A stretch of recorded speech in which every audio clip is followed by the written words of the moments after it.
나를 살게 하는 것들. 김창옥 지음, 수호서재 출판사.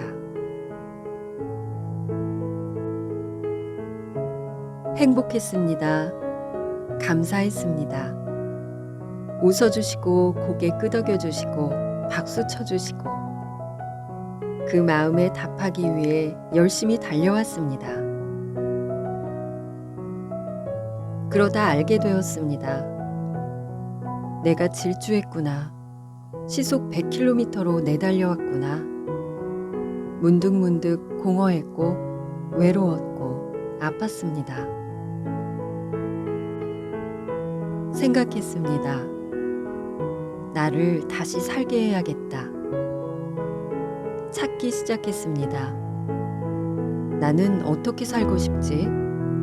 내가 좋아하는 것은 무엇이고 나는 언제 행복하지? 내 몸과 마음을 이완시키는 장소, 사람, 순간을 찾아 나섰습니다. 한 번쯤 해보고 싶다고 늘 마음속으로만 품었던 일들을 하나하나 해보았습니다. 여러분도 이제 제대로 숨을 쉬고 사세요. 더 이상 숨을 참고 살지 마세요. 그 누구를 위해서가 아닌 나를 위한 삶을 사세요. 이제 누군가 제게 행복하냐고 묻는다면 저는 대답할 준비가 되었습니다. 열심히 살아온 여러분, 이제 좀 행복하셔도 괜찮습니다. 행복을 너무 낯설어 하지 마세요. 인생은 그렇게 길지 않습니다. 마음이 깨지지 않기 위해. 한창 전국을 돌며 강연을 하러 다닐 때 여주에서 옹기를 파는 가게를 만났습니다.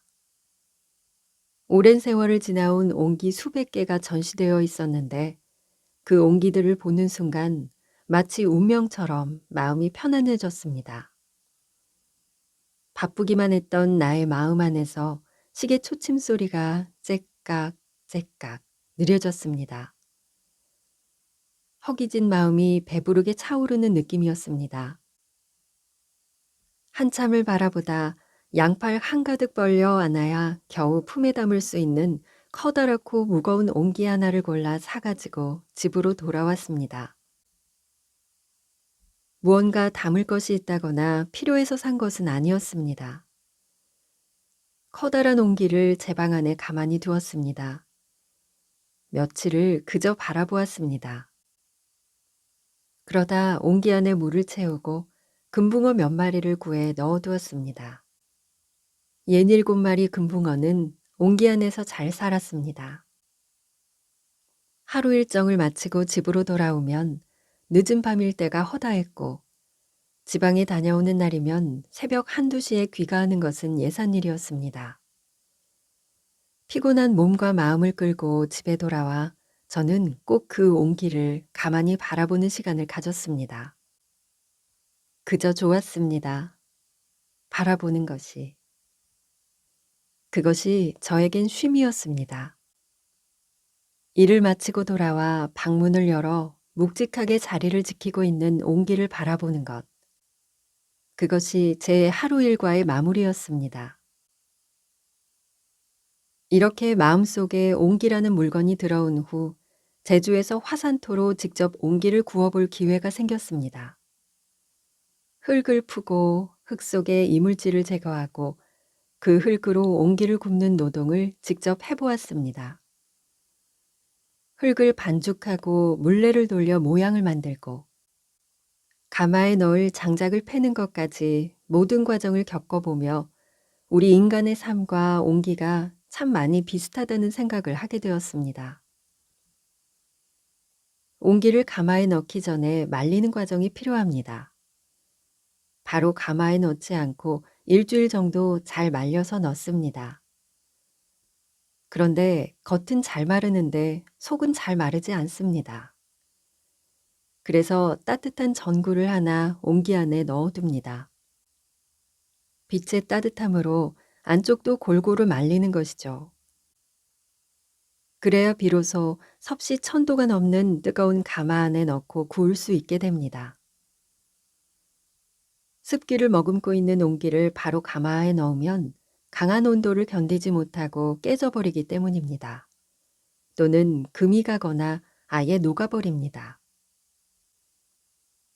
우리 사는 일도 그렇습니다.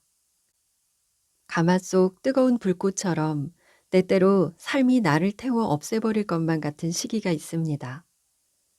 고통, 고난, 훈련, 시련과 같은 어려운 시기가 찾아옵니다. 힘들게 공부하고 힘들게 돈을 벌고 힘들게 관계를 유지하고 내 의지와는 상관없이 찾아오는 삶의 고된 순간들이 있습니다. 그럴 때 우리는 오히려 단단한 온기가 될 수 있습니다. 고난은 인간을 단련시켜 주기도 하니까요. 그런데 우리 마음에 상처, 열등감, 비뚤어진 마음, 우울, 건강하지 못한 자존심 등 온갖 습한 마음들이 자리 잡고 있으면 강한 불을 견디지 못하고 그만 깨지고 찢기고 터지고 맙니다. 습한 마음을 볕 좋은 양지에서 잘 말리지 않으면 이전에는 견딜 수 있었던 똑같은 온도의 불꽃 안에서도 쉽게 깨질 수 있습니다. 온기가 깨지는 또 다른 이유는 당연하게도 불이 너무 센 경우입니다. 온기가 견딜 수 있는 온도를 넘어설 때입니다. 밖에서 가마 안을 들여다보면 온도를 체크할 수 있는 표식이 있습니다. 5개 정도의 작은 진흙을 통에 꽂아 놓고 진흙이 하나씩 쓰러지면 가마가 몇 도인지 체크할 수 있습니다. 우리도 내가 어느 선까지 버틸 수 있는지, 어느 선까지 괜찮은지 내 한계선을 알아야 합니다. 일을 하고 목표를 세워 도전을 하고 사람들과 관계를 맺는 과정에서 스트레스와 압박을 받는 자신을 살펴야 합니다. 안전한 상태와 위험한 상태를 감지할 수 있는 체크 포인트를 두고 중간중간 나의 한계선을 살펴야 합니다. 그것을 모른 척 방치하면 어느 순간 나 자신이 깨지거나 관계가 붕괴될 수 있습니다. 마지막으로 온기가 깨지는 또 다른 상황이 있습니다. 1000도가 넘는 온도에서 구워진 온기를 가마에서 서둘러 꺼내면 외부와의 급격한 온도 차이로 인해 온기가 깨지고 맙니다. 가마의 불이 꺼졌다 해도 700도, 300도, 100도, 50도 이렇게 차차 온도가 충분히 떨어질 때까지 가마 안에 온기를 두고 2, 3일 정도 기다립니다. 우리도 그런 실수를 하곤 합니다. 너무 뜨거워 견디기 힘든 상황이 찾아왔을 때 얼른 그 상황에서 벗어나고자 노력합니다. 슬픔, 절망, 어려움, 고통 속에서 빨리 벗어나려고 발버둥을 칩니다. 준비한 시험에서 자꾸 떨어지거나 버려놓은 일이 잘 되지 않거나 관계 속에서 생채기를 입거나 직장 안에서 위기가 찾아오거나 그럴 때 우리는 서서히 회복하려고 마음을 먹어야 합니다. 공부를 아예 포기해버리거나 잘 나가는 다른 업종으로 갑자기 노선을 변경하거나 사람에게 입은 상처는 사람으로 치유해야 한다며 성급하게 다른 사람과의 관계 맺기에 돌입해버리기도 합니다. 그렇다고 과연 상황이 나아질까요? 당장 나아지고 치유되지 않는다 하더라도 조금 더 힘겨운 상황이 지속되더라도 스스로를 기다려주는 시간도 필요합니다. 열기가 휘몰아치는 가마를 박차고 나오기 전에 잠시 기다려보세요. 나를 둘러싼 열기가 차차 사그라들기를 기다리다 보면 어느새 더 튼튼하고 견고해진 자신을 발견할 수 있을 것입니다. 흙에 축축한 습기가 많을 때, 가마 속 온도가 너무 높을 때, 갑자기 뜨거운 온기를 온도차가 많이 나는 세상 밖으로 꺼낼 때 정성껏 시간을 들여 만든 결과물이 깨져버립니다. 그간의 노력이 모두 없던 일이 되는 것 같아 허무해집니다. 하지만 깨진 온기가 그저 쓸모없어지는 것은 아닙니다. 깨진 옹기를 곱게 가루로 만들어 다시 흙에 섞으면 더 찰진 흙이 됩니다. 더 단단한 옹기를 만들 수 있는 재료가 되는 것이죠. 살면서 한 번도 깨어지지 않은 사람이 어디 있을까요? 한 번도 찢어지지 않은 마음이 과연 있을까요? 강한 열기에 깨지고 찢어져 스스로가 보잘것없이 느껴지고 모든 과정이 덧없게 느껴지는 순간이 오더라도 그때의 몸과 마음을 기억했으면 좋겠습니다. 그러고는 또다시 흙을 골라 정성껏 온기를 빚어 뜨거운 가마에 들어가게 되었을 때 좀 더 괜찮은 온기를 만드는 과정이라고 생각할 수 있다면 우리 삶은 점점 더 나은 방향으로 향하게 될 것입니다. 당신이 지키는 것이 당신을 지켜줄 것입니다. 한 텔레비전 프로그램 재방송을 보고 있었습니다. 전국 곳곳을 다니며 시민들을 인터뷰하는 방송이었습니다. 시장, 공원, 식당, 학교, 길거리 등등 예상치 못한 뜻밖의 만남에서 벌어지는 사람들의 진솔한 이야기를 보고 있으면 절로 유쾌해지고 감동도 받곤 했습니다. 그날 방송에 나온 지역은 물레동이었습니다. 과거 물레동은 철공소 밀집 지역이었다고 합니다. 철강 산업이 침체되고 중국산 부품들이 밀려 들어오면서 문을 닫는 철공소가 늘었는데 2000년대 들어 비어있는 철공소에 젊은 예술인들이 들어오며 다시 활기를 띠게 되었다고 합니다. 그래서 그런지 20대 후반의 젊은 청년을 인터뷰한 내용이었어요. 기계 부품이나 거친 고철을 미세하게 깎아서 매끄럽고 광택이 나게 하는 공장의 젊은 사장이었습니다.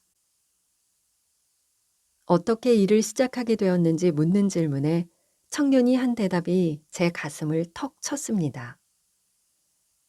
아버지가 같은 일을 하셨는데 땀을 뻘뻘 흘리면서 작업에 집중하던 모습이 너무 멋있어 보였다는 것입니다.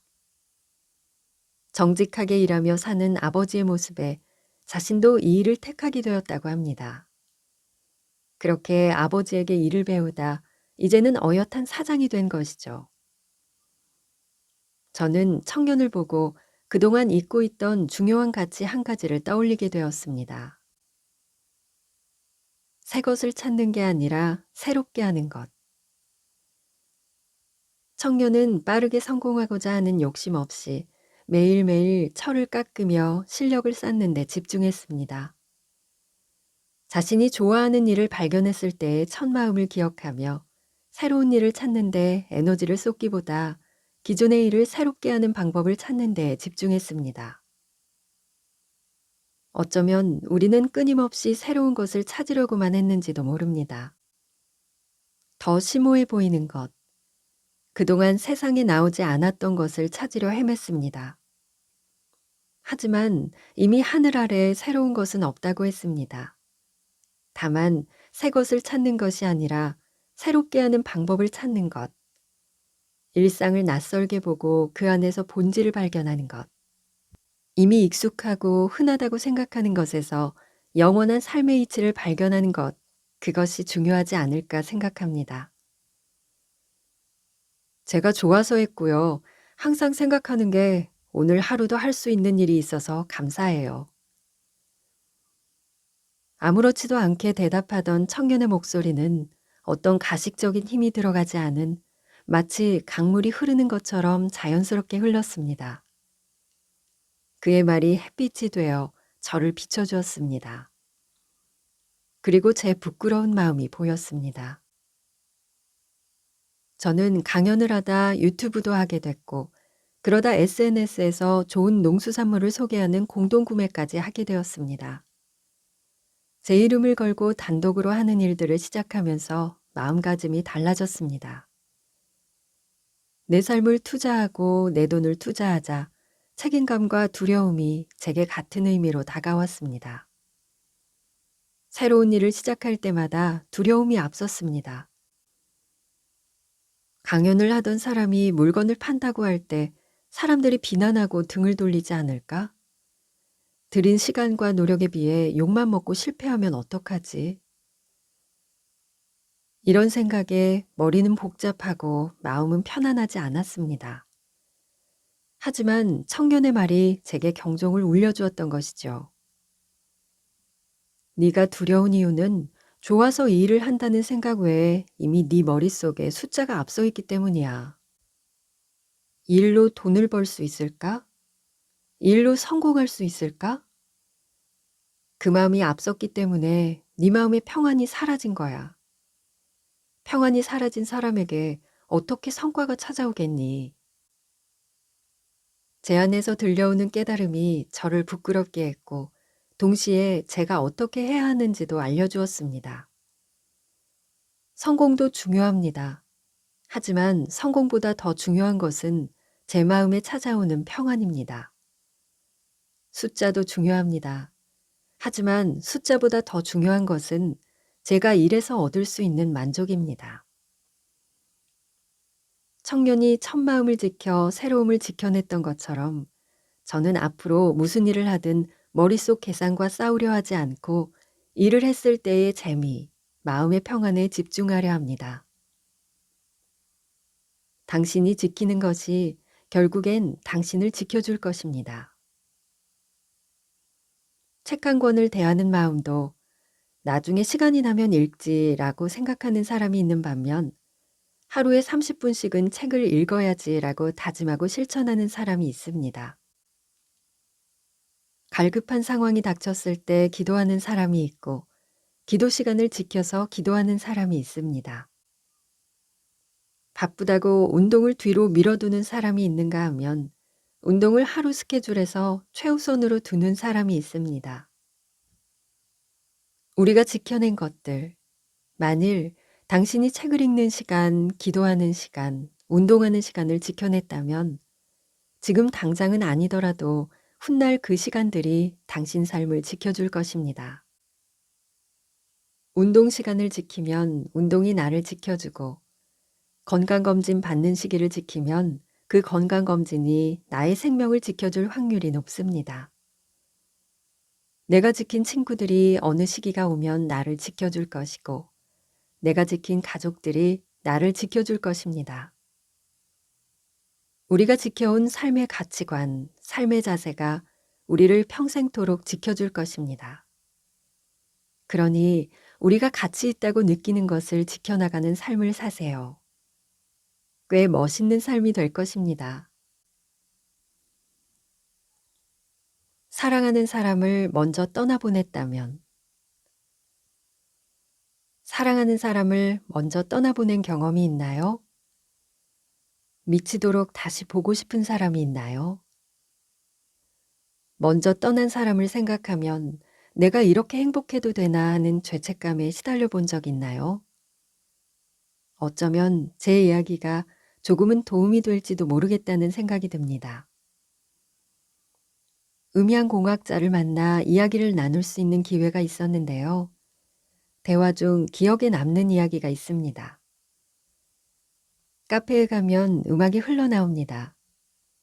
사람들은 음악 소리를 배경으로 대화를 주고받으면서 음악 소리보다 더 크게 말한다고 합니다. 한 테이블에서 나오는 목소리가 옆 테이블에 전달되면 옆 테이블은 그 소리보다 더 크게 말하게 된다고 해요. 그 소리가 또 다른 테이블로 전해지고 전해지면서 카페의 전체적인 소리가 커진다고 합니다. 이처럼 소리는 서로 영향을 주고받는다고 합니다. 우리의 말하기도 비슷하다는 생각이 들었습니다. 행복을 나누면 배가 되고 슬픔을 나누면 반이 된다고 합니다. 우리의 말하기가 가진 힘이 바로 여기에 있습니다. 나누고 싶은 이야기든 꺼내기 힘든 이야기든 우리 안에 있는 이야기를 함께 나누면 분명히 가벼워짐을 느낄 수 있습니다. 슬픔, 서러움, 그리움, 두려움. 감정들을 제때 잘 표현하지 않으면 고스란히 몸에 스며듭니다. 슬픔이 나를 잠식하고 그리움이 내가 됩니다. 한 식당에서 우연히 옆 테이블에 앉은 여성분들의 이야기를 듣게 되었습니다. 일부러 들은 것은 아니고 한껏 상기된 목소리가 테이블 너머로 들려왔습니다. 오늘의 약속을 위해서 다들 신경을 쓰고 나온 것 같았어요. 내 머리 어때? 나 좀 살찐 것 같지? 같은 소소한 이야기들을 쉬지 않고 나누더군요. 맛있는 걸 먹으며 서로를 칭찬해주고 재미있는 이야기를 나누며 웃다가 나중에는 자신의 상처를 이야기하기 시작했습니다. 모든 과정이 몸이 헐거나 곪으면 붙이는 고약처럼 느껴졌습니다. 종기에 붙여놓으면 고름을 빼주고 상처에 소독까지 해주는 고약처럼 그들의 대화는 내면의 상처를 밖으로 빼내주고 있었습니다. 직장에서 힘들고 가족 문제로 힘들고 그래서 너무 죽고 싶다는 이야기가 들려왔습니다. 그럼 상대방은 이렇게 반응해 줍니다. 그런 얘기 들으니까 내가 더 속상하다. 넌 얼마나 힘이 들겠니? 실은 나도 요즘 비슷한 일들로 힘들어서 너무 공감이 된다. 같은 이야기였습니다. 그렇게 울다가 먹다가 또 웃다가 서로의 속마음을 나누고 있었습니다. 그들의 대화에 근본적인 해결책이나 조언 같은 것은 없었습니다. 다만 서로의 힘든 점을 말하고 들어준다는 사실뿐이었습니다. 하지만 그들은 그날의 대화로 또 하루를 살아갈 힘을 얻고 있었습니다. 기쁜 마음이든 슬픈 마음이든 타인과 공유하는 경험을 자주 해보셨으면 좋겠습니다. 특히 슬픈 마음은 힘이 셉니다. 혼자 감정들을 견디고 버티는 사람이 우리 주변에 꽤 많이 존재합니다. 저도 그랬습니다. 최근 저희 아버지 건강이 많이 악화되었습니다. 밤에 화장실에 가시다 넘어졌는데 갈비뼈에 실금이 갔습니다. 금이 간 상태로 폐에 농이 찼고 갈비뼈의 실금 때문에 기침을 제대로 못하니 가래를 뱉어내지도 못해 상황이 나빠졌습니다. 부랴부랴 병원에 입원했지만 아무래도 고령이기도 하시니 마지막을 준비해야 할 것 같다는 연락을 받았습니다. 이별 중 가장 충격적이고 헤어나오기 힘든 것은 가족과의 이별일 것입니다. 많은 경우 헤어짐은 갑작스럽게 찾아오기 때문에 극심한 고통과 슬픔에 빠져 현실을 받아들이기 쉽지 않습니다. 사랑하는 사람을 먼저 떠나보냈다면 어느 정도의 슬픔은 안고 살아가겠죠. 슬픈 마음이 들 때는 온전히 슬퍼하셨으면 좋겠습니다. 스스로에게 하는 다짐이기도 합니다. 너무 빨리 괜찮아지려고 얼른 회복해야 한다고 조급해하지 않기로요. 하지만 계속 슬픔 속에 가라앉아 있는 건 우리를 먼저 떠난 이들이 결코 우리에게 바라는 일이 아닐 거라고 생각합니다. 북아메리카 원주민은 죽음을 이렇게 표현합니다.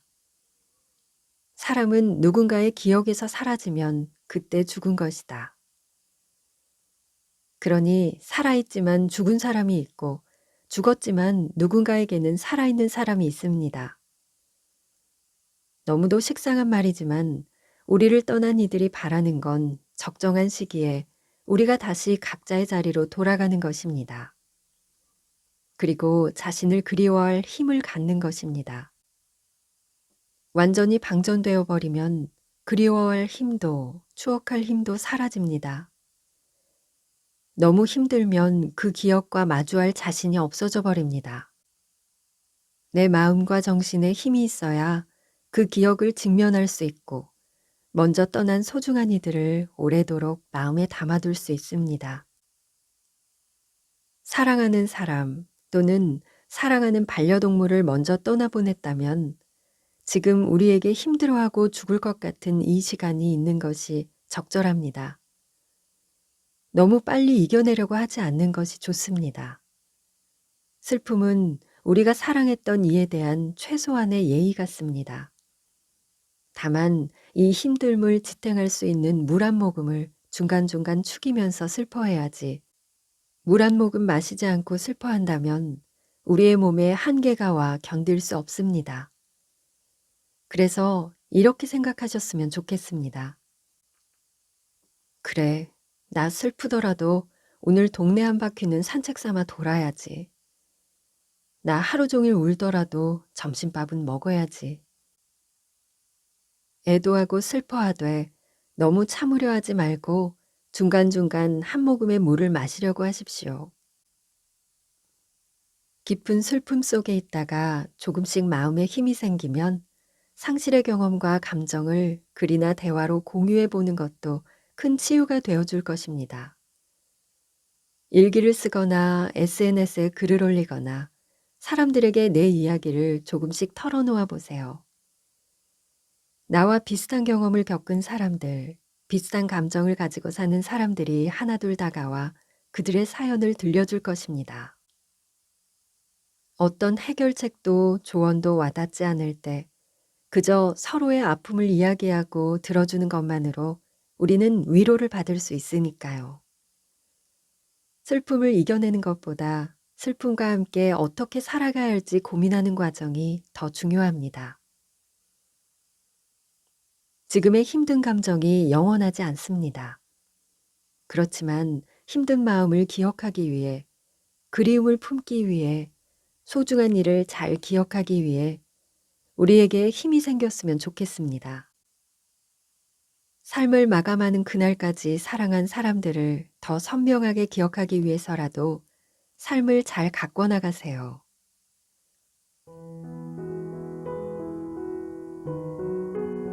이 책은 소통 전문가로 살아온 저자가 이제야 진정으로 자신과 소통했던 솔직한 고백 일기입니다. 저자는 여러분도 너무 늦지 않게 삶의 실험을 해보셨으면 좋겠다고 합니다. 하루살이처럼 살지 말고 매일 행복할 순 없더라도 때때로 진정 행복한 그 누구의 삶도 아닌 자신의 삶을 사셨으면 좋겠다고 말입니다. 오늘도 몸과 마음이 건강한 하루 보내세요. 함께 해주셔서 감사합니다. 당신의 마음이 머무는 글 속에서 당신을 기다리는 낭만 독백이었습니다.